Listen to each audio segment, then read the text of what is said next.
하나님께서 주신 말씀입니다. 고린도전서 13장 12절 13절 말씀입니다. 신약성경 279쪽에 있습니다.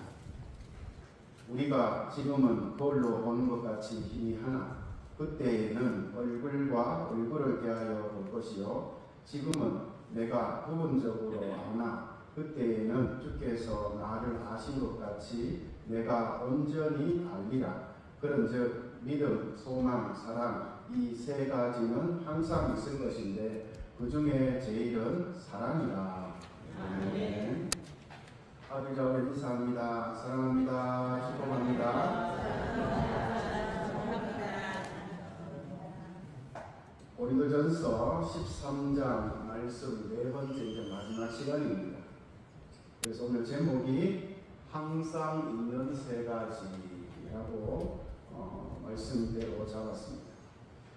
우리가 살아가고 있는 세상에는 여러 가지 사건과 사고들이 끊이지 않습니다. 세상뿐만 아니라 가정에서도 개인적으로도 겪게 되는 여러 가지 일들이 있습니다. 때로는 하나님이 계신다고 하면 어떻게 이런 일이 있을 수 있을까라고 할 정도로 우리가 이해할 수 없는 충격적이고도 아픈 사건들도 있습니다. 사실 저와 성도님들은 세상의 모든 일들을 이해하고 살아가는 것이 아닙니다. 날마다 새로운 문제가 발생하지만 모든 문제의 이유를 알고 살아가는 것도 아닙니다. 아는 것도 있고 모르는 것도 있고 이해가 되는 것도 있고 이해가 되지 않는 것도 있습니다. 저는 목사이지만 하나님의 모든 계획과 뜻을 알 수가 없습니다. 그리고 오늘 우리가 경험하는 모든 일들을 다 설명할 수도 없습니다. 오늘 주신 12절 말씀에 보면 우리가 지금은 거울로 보는 것 같이 희미하나라고 하는 말씀이 있습니다. 여기서 지금은 오늘 저와 여러분들이 살고 있는 이 세상의 삶을 말하는 겁니다.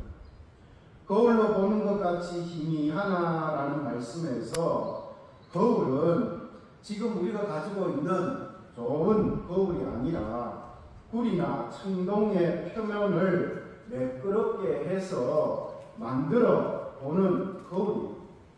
그러니까 그 거울은 전혀 보이지 않는 것은 아니겠지만 그렇다고 뚜렷하고 정확하게 보이는 것도 아니었습니다. 이 거울처럼 오늘 저와 여러분이 살고 있는 세상의 일들은 우리가 다 이해할 수 없다라는 겁니다. 보려고 해도 잘 보이지 않는 일들이 있고 잘 볼 수 없는 일들이 있습니다. 12절 하반절에 보면 지금은 내가 부분적으로 아나라는 말씀도 있습니다. 전혀 모르는 것은 아니지만 그렇다고 전부를 아는 것도 아니다라는 말씀입니다. 이 세상에서의 삶이 그렇다는 것을 우리에게 지금 말씀해주고 있는 것입니다. 사실 우리가 살아가고 있는 세상에는 그리고 우리의 인생에는 다 설명할 수 없는 일들이 얼마나 많이 있는지 모릅니다.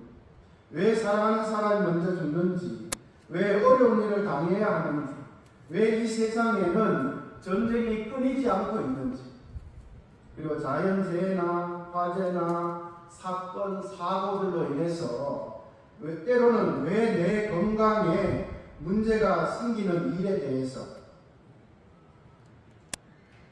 우리가 생각하지 못했던 많은 일들이 왜 일어나는지 다 알 수가 없다라는 것. 뿐만 아니라 성경을 보기는 봐도 성경 말씀을 다 알 수 있는 것도 아닙니다. 하나님 믿는다고는 하지만 모든 것을 다 알고 믿는 것도 아닙니다. 이처럼 우리가 살아가는 세상에서는 잘 보이지 않고 다 알 수도 없는 일들이 얼마나 많이 있는지 모릅니다. 그런데 잘 보이지 않고 잘 모르겠다고 해서 영원히 그런 것은 아니다라는 것입니다. 지금은 잘 모르고 지금은 잘 이해가 되지 않는 일들도 시간이 조금 지나고 보면 대부분 어느 정도는 알 수 있게 되는 거예요. 운전을 하다 보면 평소에 밀릴 시간도 아니고 우리가 눈에 보기에는 어떤 일이 일어나지도 않았는데 차들이 갑자기 멈춰 있을 때가 있습니다. 중요한 약속이 있어서 가는 길이라고 하면 그때 마음이 얼마나 조급하고 답답한지 모릅니다. 무슨 일인지 언제 길이 뚫릴 것인지 몰라서 더 답답한 겁니다. 그런데 조금 시간이 지나고 보면 차들이 조금씩 움직여 나가게 되는데 가다 보면 공사를 한다든지 아니면 사고가 나서 수습하고 있는 것을 볼 수가 있습니다. 그러면 어떻습니까? 아, 이것 때문에 그렇구나, 차가 막히는구나 라고 하는 것을 알게 되는 겁니다. 갑작스럽게 차량이 정체되었을 때 몰랐는데 거기에도 이유가 있었다는 것을 시간이 지나면 알 수 있게 된 겁니다. 우리가 주어진 인생을 살아가는 동안에도 마찬가지입니다. 우리 인생에서도 앞길이 막히고 답답하고 속상할 때가 있습니다. 내 계획대로 예상대로 되지 않고 엉뚱한 문제 상황에 놓이게 되기도 합니다. 그러나 거기에도 다 이유가 있습니다. 시간이 조금 지나고 보면 그 이유를 대부분 알 수 있게 되는 겁니다. 우리가 지금 성경을 가지고 있고 성경을 읽고 있고 또 성경을 통해서 말씀을 들었기 때문에 성경에 등장하는 인물들에 대해서 어느 정도는 알고 있습니다. 여러분, 요셉을 한번 생각해 보시기 바랍니다. 요셉은 형들의 시기로 인해서 종으로 팔려갔습니다. 이 사건은 개인적으로는 정말 큰 불행입니다. 종으로 일하는 중에도 주인의 아내가 유혹하는 것을 거절했다가 억울한 누명을 쓰고 감옥에 갇히게 되었습니다. 요셉 분명 자신의 인생이 왜 이렇게 꼬이는가 괴로웠을 겁니다. 그러나 거기에는 하나님의 섭리가 있었습니다. 요셉은 잘 몰랐지만 요셉을 애굽의 총리로 만드시는 하나님의 역사가 있었던 것입니다. 그러니까 요셉의 인생 중에 다가온 고난은 고난이 아니라 은혜였고 애굽의 총리가 되는 축복이었습니다. 요셉이 애굽의 총리로 있을 때입니다. 7년 6년이 들고 7년 6년이 들 때에 당시 사람들은 그 의미를 알지 못했습니다. 사실 요셉도 알지 못한 일입니다.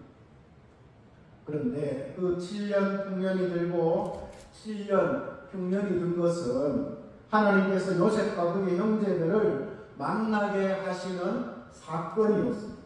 그리고 이스라엘 백성들을 기근에서 보호하시는 하나님의 섭리가 있는 그런 사건이었던 것을 알 수가 있습니다. 그냥 단순한 자연현상이 아니었다. 엘리야라는 사람이 있습니다. 엘리야가 감례산에서 바알과 아세라 선지자 850명과 대결할 때 그 전에 3년 6개월 동안 비가 내리지 않았습니다. 3년 6개월 동안 비가 내리지 않은 것은 단순히 자연재해가 아니라 우상과 미신이 만연한 세상에 하나님께서 능력을 보여주시려고 하는 사건이었던 겁니다. 당시 사람들은 몰랐지만 오늘 저와 여러분은 다 알고 있습니다. 우리가 어떻게 알게 되었습니까? 한마디로 시간이 지났기 때문입니다. 그러니까 오늘 저와 여러분들이 이 세상에서 경험하는 이해가 되지 않는 사건들도 시간이 조금 지나가다 보면 그 이유를 알 수 있게 되는 겁니다. 이유가 없는 일은 하나도 없습니다.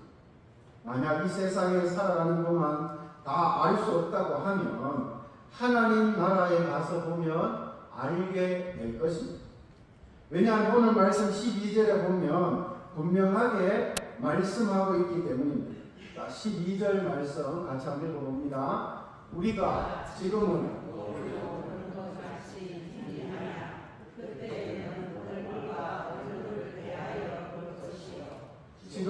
내가 부분적으로 아나 그때에는 주께서 나를 아신 것 같이 내가 온전히 알리라. 아멘. 그때에는 우리가 이 세상이 끝나고 하나님 나라에 거하게 되는 때를 말합니다. 여러분, 그런 날이 멀지 않아 곧 올 것입니다. 그때가 되면 우리가 살아가는 이 세상에서는 다 볼 수도 알 수도 없지만 하나님 나라에서는 감추인 비밀이 없이 모든 것을 보고 모든 것을 알게 된다라는 것입니다. 사랑하는 성도 여러분, 저는 우리가 신앙생활 하면서 우리가 가지고 있는 시간의 범위를 좀 더 확장했으면 좋겠다, 그런 생각이 듭니다. 우리는 사실 너무 조급해합니다. 오늘 나무를 심고 내일 당장 열매를 거두려고 합니다. 잘 아시겠지만 나무마다 열매를 거두는 데 걸리는 시간이 제각각입니다. 어떤 나무는 열매를 빨리 거둘 수도 있겠지만 어떤 나무는 시간이 오래 걸리기도 합니다. 이처럼 우리는 기도할 때 오늘 기도하고 내일 응답 받으려고 합니다. 오늘 기도하고 내일 응답 받을 수도 있지만 시간이 걸리는 것도 분명히 있습니다. 내가 기도하지만 응답은 내 자녀에게서 나타나는 일도 많이 있을 것입니다. 그러므로 내가 살아있는 동안 이 세상에서 라는 시간에서 영원으로 하나님 나라의 시간으로 시간의 범위를 넓혀야 하는 것입니다.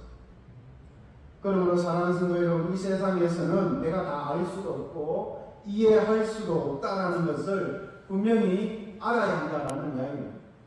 그렇다고 내가 다 알 수도 없고 내가 다 볼 수 없다고 해서 하나님에 대해서는 절대 오해하는 일은 없었으면 좋겠습니다. 지금은 다 알 수 없습니다. 하지만 모든 일에 이유가 있고 우리가 하나님 앞에 서게 되면 다 알게 될 것이라고 하는 이 사실을 분명히 기억하시기를 바랍니다.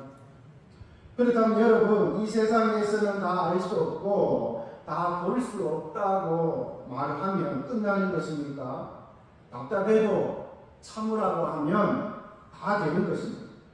오늘 고린도서 13장 13절 말씀을 한번 보겠습니다. 이 말씀은 대단히 유명한 말씀이고 또 5월 성경 암송 구절이기도 합니다. 자, 암송해 봅니다. 시작. 그런즉 믿음, 소망, 사랑 이 세 가지는 항상 있을 것인데 그 중에 제일은 사랑이다.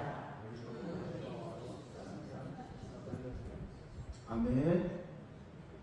우리는 지금 이 고린도서 13장 말씀을 가지고 오늘까지 4주간 동안 말씀을 나누고 있습니다. 고린도전서 13장은 사랑장으로 사랑에 대한 설명이 계속해서 나옵니다.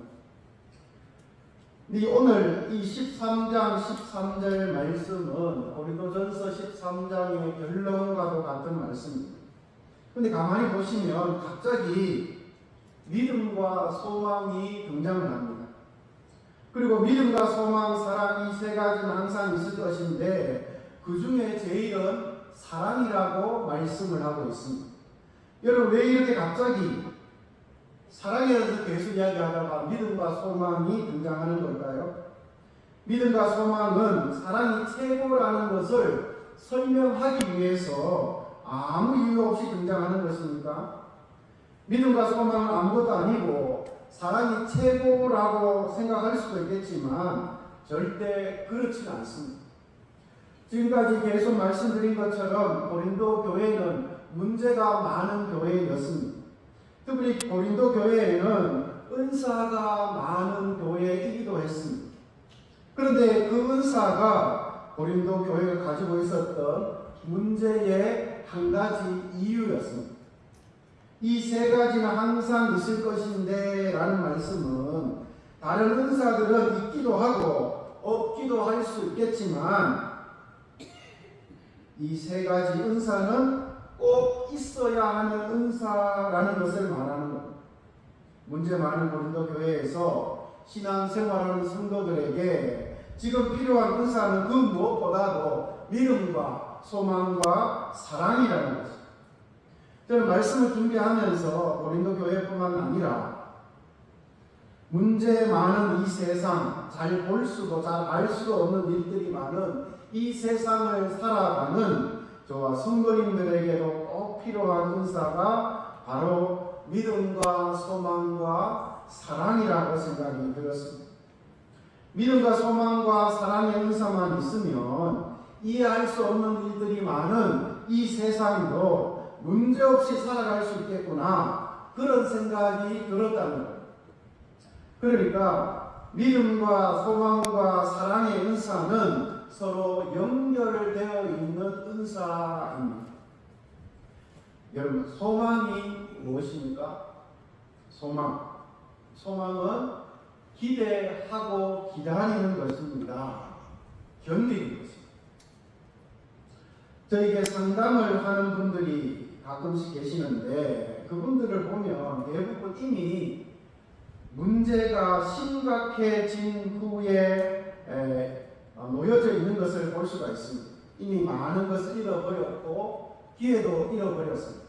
그래서 이제는 별로 기대할 것이 없는 절망적인 상황에 놓인 분들이 많습니다. 그런데 상담하시는 분들의 어려움의 내용은 다 알겠지만 어려움 중에 있는 분들에게 제가 거의 동일하게 해드린 말씀이 이것입니다. 성도님, 지금은 잘 견디셔야 하는 때입니다. 내일에 대해 낙심하지 마시고 절망하지도 마시고 기대하고 기다리십시오. 기대하고 기다리십시오. 문제는 기대할 것이 없다는 것입니다. 보통 기다릴 게 없습니다. 나를 보면 절망할 수밖에 없는 겁니다. 그런데 아무것도 기대할 수 없는 상황에서 기대하고 기다리라고 하는 이유가 있는 겁니다. 그것은 바로 믿음 때문입니다. 시편 39편 7절에 보면 이런 말씀이 있습니다. 자, 같이 한번 읽어봅니다. 주여, 내가 무엇을 바라리요? 나의 소망은 주께 있나이다. 이 시편은 다윗이 쓴 시입니다. 그 인생 노년기에 쓴 참회시. 왕으로서 권력을 가지고 살았지만 그 권력이 아무것도 아니었습니다. 모든 것을 다 누리며 살았지만 그건 역시 아무것도 아니었습니다. 그래서 주여, 이제 내가 무엇을 바라리요? 라고 쓰고 있는 겁니다. 왕인 자신에게는 아무 소망이 없다는 것입니다. 그러나 다윗은 절망하지 않고 소망을 가지는 것을 볼 수가 있습니다. 나의 소망은 주께 있습니다. 자기를 돌아보면 아무것도 기대할 수 있는 것이 없습니다. 하지만 하나님을 믿을 때 소망이 생기는 겁니다. 그러니까 소망은 막연한 기대가 아니라 믿음에 근거한 것입니다. 여호수아 7장에 보면 이스라엘 백성들이 아이성 전투에서 크게 패하여 망연자실할 때 하나님께 주신 말씀이 있습니다.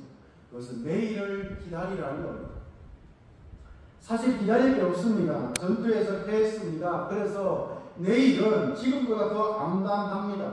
근데 하나님께서 기다리라고 하셔서 기다렸더니 다시 이기게 되었다는 것입니다.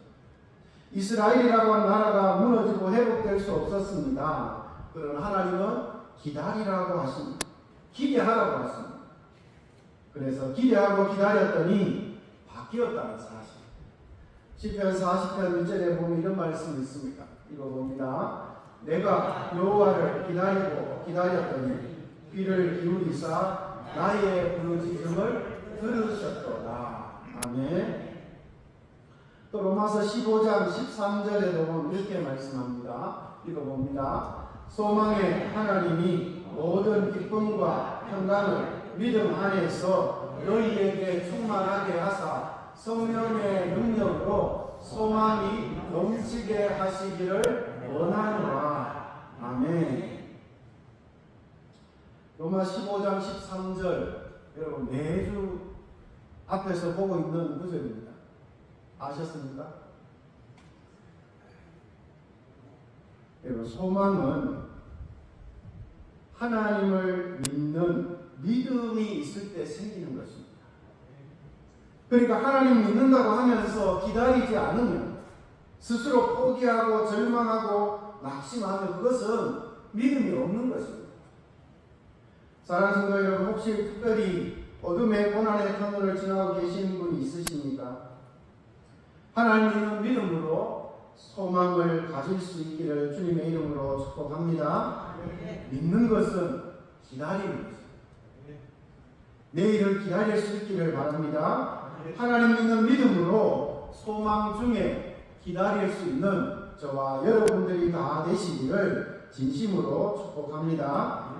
그렇다면 여러분, 믿음은 어디에서 생기는 것인가요? 읽어봅니다. 소망이 저절로 생기는 것이 아니라 믿음에서 생기는 것처럼 믿음도 저절로 생기는 것이 아니라 사랑에서 생기는 것입니다. 그러니까 사랑 받을 때 믿음이 생긴다는 겁니다.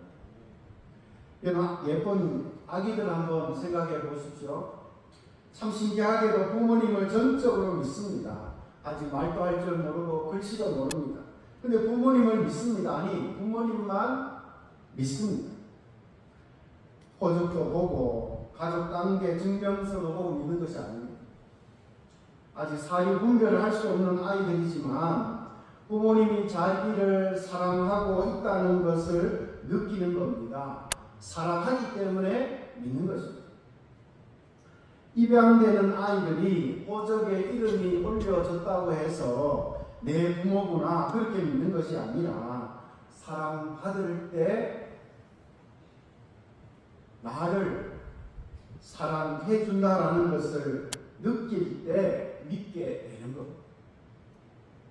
자녀들이 사고를 치면 부모님도 한결같이 하는 말이 있다고 하는데 그 말은 내 아이는 절대 그럴 아이가 아닙니다. 친구를 잘못 만나서 그렇습니다.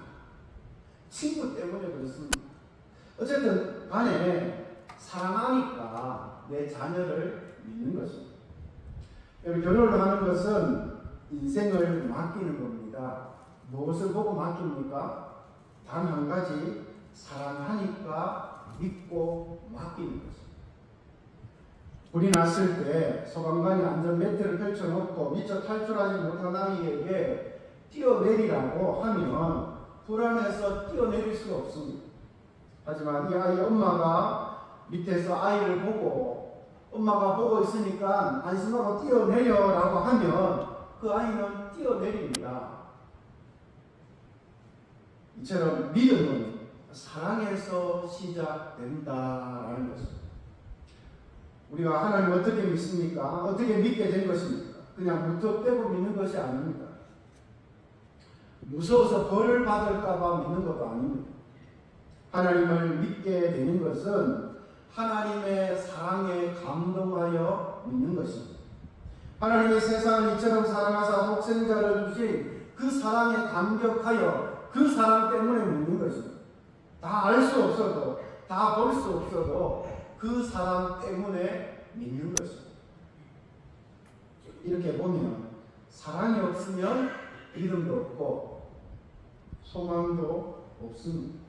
그러니까 사랑한다라는 것은 믿음의 사람이 되는 것이고 소망의 사람이 되는 것입니다.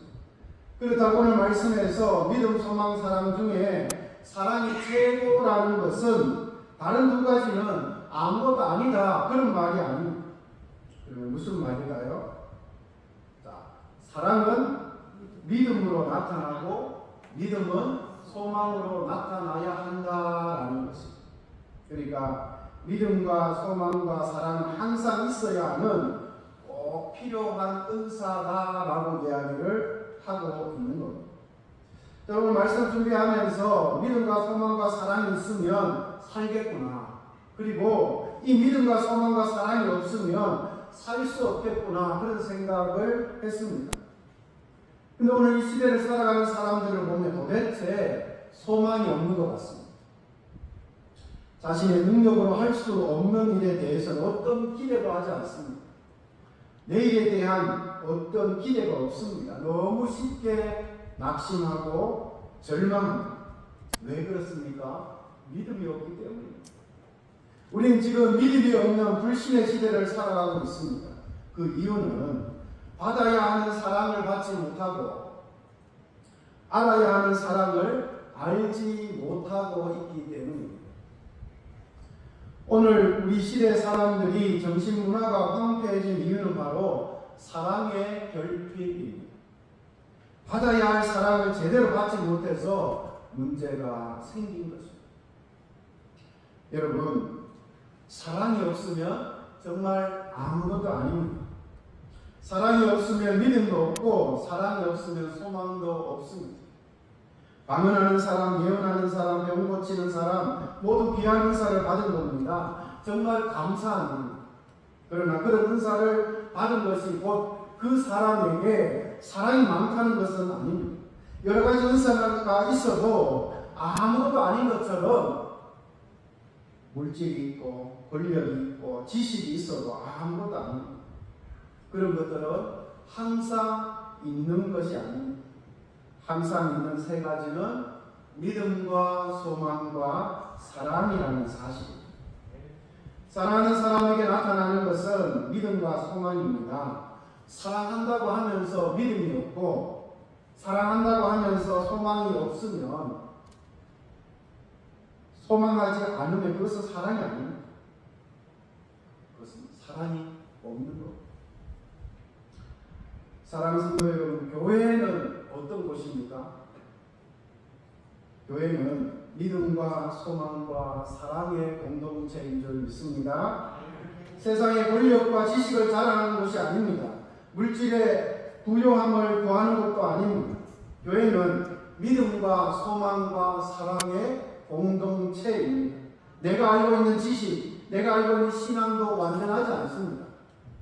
그러니까 내 것을 주장할 것이 아닙니다. 내가 옳다고 주장할 것이 없습니다. 오직 사랑 안에 믿는 것이고 믿음 안에 소망하는 것입니다.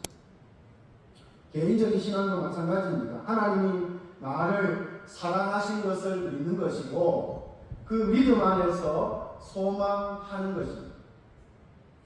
그러니까 사랑하는 성도 여러분, 믿음의 은사를 사모하시기 바랍니다. 소망의 은사도 사모하시기 바랍니다. 그 무엇보다도 사랑의 은사를 사모하시기 바랍니다. 그래서 믿음과 소망과 사랑이 저와 성도님들의 삶을 통하여 온전히 드러나는 복된 삶을 살아갈 수 있게 되기를 진심으로 축복합니다. 어떤 상황 속에서도 하나님을 믿고 의지함으로 하나님의 뜻을 이루어가는 저와 여러분의 삶이 될 수 있기를 진심으로 축복합니다. 뿐만 아니라 믿음과 소망과 사랑의 교회 공동체를 함께 이루어가는 우리 평청교회가 될 수 있기를 진심으로 축복합니다. 그래 저와 성도님들 한 분 한 분을 통해서 우리 평청교회 공동체를 통해서 날마다 생명을 살리는 은혜와 축복의 역사가 날마다 우리의 삶을 통해서 경험되어지는 놀라운 은혜의 삶이 될 수 있기를, 복된 삶이 될 수 있기를 주님의 이름으로 간절히 축원합니다. 기도하겠습니다. 하나님 아버지 감사합니다. 하나님께서 저희들에게 원하시는 삶이 무엇인지를 바르게 깨달아서 하나님께서 원하시는 삶을 온전히 살아가는 저희들이 다 될 수 있도록 인도하여 주시옵소서. 믿음의 은사를 사모하게 하시고 소망의 은사를 사모하게 하여 주시옵소서. 그 무엇보다 사랑의 은사를 사모하여 하나님의 사랑을 마음껏 경험하고 그 사랑을 가지고 우리에게 맡겨주신 사람들을 마음껏 사랑하며 섬길 수 있게 하여 주시옵소서. 그래서 살아계신 하나님을 증거하는 복된 삶을 살아가도록 저희들을 붙잡아 주시고 인도하여 주시옵소서. 우리 한 사람 한 사람에게 우리 가정에 우리 교회에 말씀하시는 하나님의 귀한 뜻을 온전히 이루어가는 저희들이 다 되도록 아버지 축복해 주시옵소서. 사랑이 없으면 아무것도 아닙니다. 사랑의 사람으로 또 믿음의 사람으로 소망의 사람으로 하나님 앞에 더 귀하게 쓰임받는 우리 평촌교회 모든 성도님들이 될 수 있도록 하나님 축복하시고 인도하시고 사용하여 주시옵소서. 감사를 올려드리며 예수님의 이름으로 기도하옵나이다.